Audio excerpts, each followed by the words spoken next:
В ауле Эль-Бурган прошли табуловские чтения 2016 в честь одного из основоположников абазинской литературы. Участники чтений – представители творческой и научной интеллигенции из всех районов республики. Они обсуждали вопросы сохранения и развития родного языка. В этом году табуловские чтения вошли в состав фестиваля абазинского языка и литературы, который включал в себя олимпиаду по абазинскому языку и литературе, детские конкурсы чтецов и научно-практическую конференцию. Самым ожидаемым событием этой осени в культурной жизни Абазин стал концерт «Абазинские песни. Незабываемая». На новый лад звучали музыкальные композиции прошлого столетия. О том, как зрители восприняли это новшество, расскажет Фатима Даурова. Этим концертом завершился фестиваль абазинского языка и литературы, организованный Международным объединением Алашара и Карачаево-Черкесским государственным университетом. Более 100 учеников приняли в нем участие, и победителям в разных номинациях вручили грамоты и дипломы. Затем ведущие артисты современной абазинской эстрады представили зрителям новые версии 15 песен прошлых лет.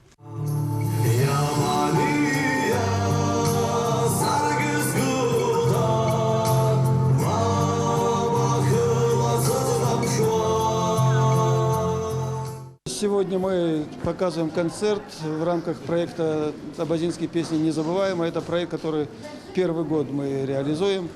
Он предусматривает возрождение, так скажем, тех песен, которые были популярны в 60-х, 80-х годах прошлого века.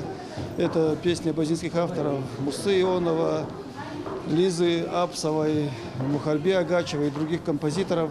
Руководителем проекта стал Беслан Межаев, который знаком зрителям по участию в известном музыкальном телешоу «Хит». Его песня «Время» в исполнении Дмитрия Колдуна стала одной из самых ярких в проекте. Свой опыт он воплотил и в сегодняшних номерах. Первый организаторский опыт, в первую очередь, да. Ну и большой огромный интерес поработать с нашими самыми талантливыми исполнителями на данный момент.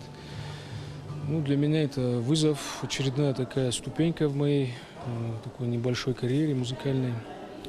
Ну, очень было интересно. Отражаясь в новом звучании, песни, тем не менее, не потеряли свою аутентичность. Каждая несла в себе настроение как самого исполнителя, так и самобытный характер абазинского народа. Старые песни. Прошлое всегда надо знать. Без прошлого, я считаю, нету будущего. И в культуре, и вообще. Ты должен гордиться, ты должен знать свое прошлое. Неважно, кто ты по национальности. Я очень рада за нашу молодежь, за то, что они так прекрасно от души, вот понимаете, идут слова от души, и кажется, что они растворяются в этих произведениях. Мне очень понравилось. Ожидания авторов проекта и, самое главное, зрителей, которые готовились к этому событию весь год, оправдалось на все 100%. Фатима Даурова, Алибек Киширов, Рашид Токов, Вести, Карачаево-Черкесия.